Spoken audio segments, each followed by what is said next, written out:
تو ختم نبوت یہ اتنا اہم مسئلہ ہے، یہ بنیادی مسئلہ ہے، ہمارے ایمان کا مسئلہ ہے، ہمارے ایمان کا یہ بنیادی مسئلہ ہے، یہ بنیادی عقیدہ ہے۔ یہی ختم نبوت ہے جس کی وجہ سے ہمارا کلمہ محفوظ ہے، یہی ختم نبوت ہے جس کی وجہ سے ہماری نماز محفوظ ہے، یہی ختم نبوت ہے جس کی وجہ سے ہمارا جہاد محفوظ ہے، یہی ختم نبوت ہے جس کی وجہ سے ہماری زکوٰۃ محفوظ ہے، یہی ختم نبوت ہے جس کی وجہ سے ہمارا قرآن محفوظ ہے، یہی ختم نبوت ہے جس کی وجہ سے ہمارا دین محفوظ ہے، یہی ختم نبوت ہے جس کی وجہ سے مسلمانوں کے اندر مسلمانیت محفوظ ہے۔ اگر یہ ختم نبوت کا عقیدہ محفوظ نہیں تو پھر کلمہ بھی محفوظ نہیں، اگر یہ ختم نبوت کا عقیدہ محفوظ نہیں تو پھر نماز بھی محفوظ نہیں، اگر ختم نبوت کا عقیدہ محفوظ نہیں تو پھر جہاد بھی محفوظ نہیں، اگر ختم نبوت کا عقیدہ محفوظ نہیں تو پھر زکوٰۃ بھی محفوظ نہیں۔ کوئی چیز بھی محفوظ نہیں ہو سکتی،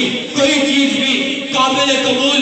نہیں ہو سکتی جب تک کہ ختم نبوت کا عقیدہ پختہ نہیں ہے، محفوظ نہیں ہے۔ یہی ختم نبوت ہے۔ آقا علیہ الصلوۃ والسلام جن کو اللہ نے رحمت للعالمین فرمایا، لیکن جب ختم نبوت کی بات آتی ہے اللہ تعالیٰ جناب محمد رسول اللہ صلی اللہ علیہ وسلم ختم نبوت کے دشمن کو کعبہ کے غلاف کے اندر قتل کرنے کا حکم دیتے ہیں۔ یہی ختم نبوت ہے جن کے بارے میں سید السیدہ صدیق اکبر رضی اللہ عنہ جن کے بارے میں آقا علیہ الصلوۃ والسلام فرماتے ہیں اور ہم امتی ابو بکر کہ میری امت کا سب سے رحم دل شخص ابو بکر ہے، لیکن جب بات ختم نبوت کی آتی ہے تو سب سے زیادہ قربانی دینے والا، سب سے زیادہ جذبہ رکھنے والا، سب سے پہلے ختم نبوت کا جہاد کرنے والا، جنگ یمامہ کا لشکر بھیجنے والا وہ سیدنا صدیق اکبر رضی اللہ عنہ ہے۔ یہی ختم نبوت ہے جس کی خاطر ڈاکٹروں نے بھی قربانی دی ہے،